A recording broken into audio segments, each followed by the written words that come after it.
What is up, English 10 students? Mr. Puckett here. Just going to walk you through our discussion that we did today.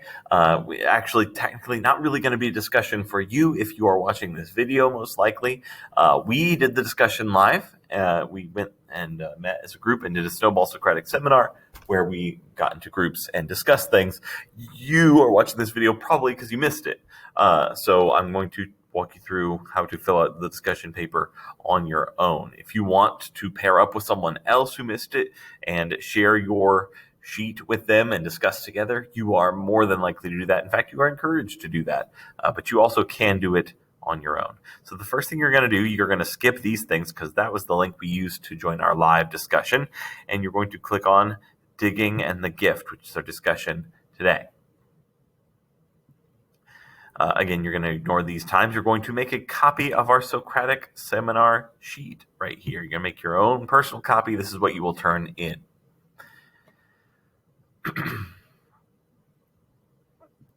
Okay, so again, as you go, you're going to ignore some of these instructions because you don't have a partner or a group to discuss with. It says question one, this is before we read. And what I'm going to do is I'll walk you through each question and just have you pause the video when I turn you loose to answer your question, and then you can come back and press play to do the next question. So question one, before you read, our final unit of the semester is a study of multicultural literature. We're going to be looking at things from different cultures. What are the benefits and the drawbacks in regarding to the blending of two cultures when cultures come together? What are the benefits? What are the drawbacks? Are there any? Take a minute, pause the video, put down what you think as all your ideas for this. Next, question two. We're going to now read a short poem, Digging by Seamus Heaney. He's an Irish poet. We're going to afterward answer this question, but first let's go through and actually read the poem together. If you want to click on it so you can read along, that's fine. I'm going to move my little picture so I'm not in the way of the text. I can put it anywhere, like right there. Nice. Okay. Digging by Seamus Heaney. Between my finger and my thumb, the squat pen rests, snug as a gun.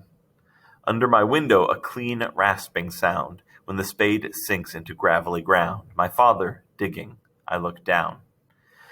Till his straining rump among the flower beds bends low, comes up 20 years away, stooping in rhythm through the potato drills where he was digging. The coarse boot nestled on the lug, the shaft against the inside knee was levered firmly.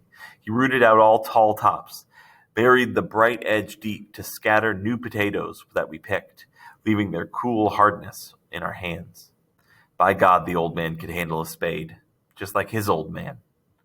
My grandfather cut more turf in a day than any other man on Toner's bog. Once I carried him milk in a bottle corked sloppily with paper.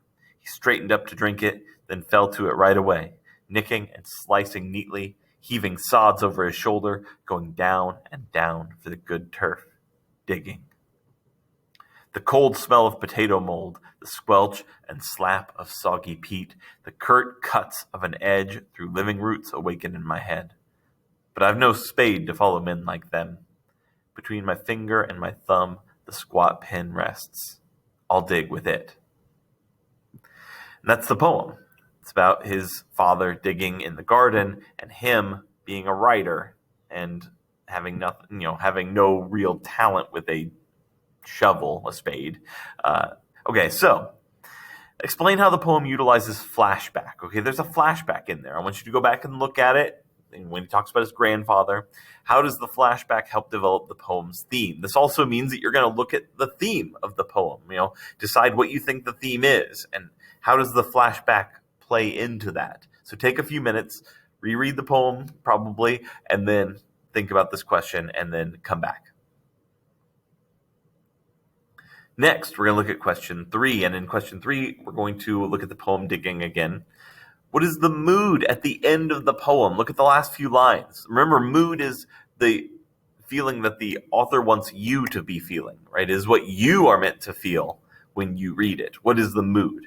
What also is the tone at the end of the poem, right? The tone, again, remember, the tone is what the author is feeling themselves, right? So what his attitude is in this poem is the tone at the end. And here, this little thing right here says, how do you know?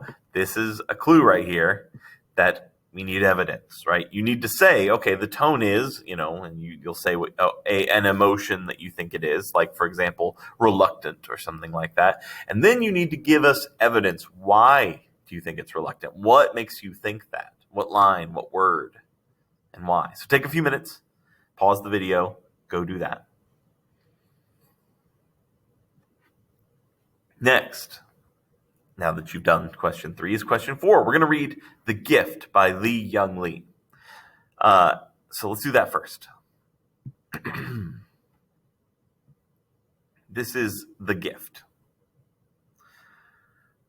To pull the metal splinter from my palm, my father recited a story in a low voice. I watched his lovely face and not the blade. Before the story ended, he'd removed the iron sliver I thought I'd die from. I can't remember the tale, but hear his voice still, a well of dark water, a prayer. And I recall his hands, 2 measures of tenderness he laid against my face, the flames of discipline he raised above my head. Had you entered that afternoon, you would have thought you saw a man planting something in a boy's palm, a silver tear, a tiny flame. Had you followed that boy, you would arrive here, where I bend over my wife's right hand. Look how I shave her thumbnail down, so carefully she feels no pain. Watch as I lift the splinter out. I was 7 when my father took my hand like this, and I did not hold that shard between my fingers and think, metal that will bury me. Christen it little assassin, ord going deep for my heart. And I did not lift up my wound and cry, death visited here. I did what a child does when he's given something to keep. I kissed my father. Now that we've read that poem, you're going to probably want to reread it in a second, but after you hear the question. Okay, the title of the poem is a symbol, the gift. What is the metaphorical gift Lee writes about? What is the gift that he is either giving or receiving? Support your answer with text evidence. So pause the video, take a minute, go back, reread the poem, and write your answer, and then come back and unpause.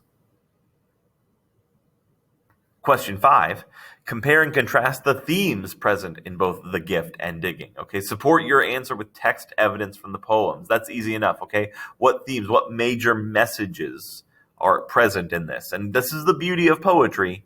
It is very much open to your interpretation. Again, I've said this before. It's not about being right. It's about supporting your opinion is the right way. And so take your ideas, what you think they're about, and support it with evidence here. Go ahead and pause it and do that. You might reread either one of those poems or both, and then put down what you think. Lastly, question 6. In the box below, write your own big question, modeled after the previous ones.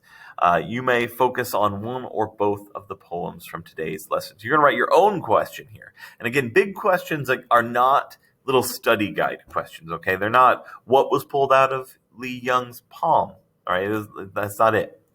A big question is something thematic, something that can apply to all readers, right? Things that I can take into my life and use to live a better or happier or more meaningful life. So think about the theme, think about themes, think about stuff like that. Ask your own question right here. And this is why, in the groups, we had everyone answer each other's question. You don't have someone to pass your question off to answer. If you do, you should do that. But otherwise, you're good. And when you have finished this, go ahead and take it, turn it in, and have a great day, Flashes.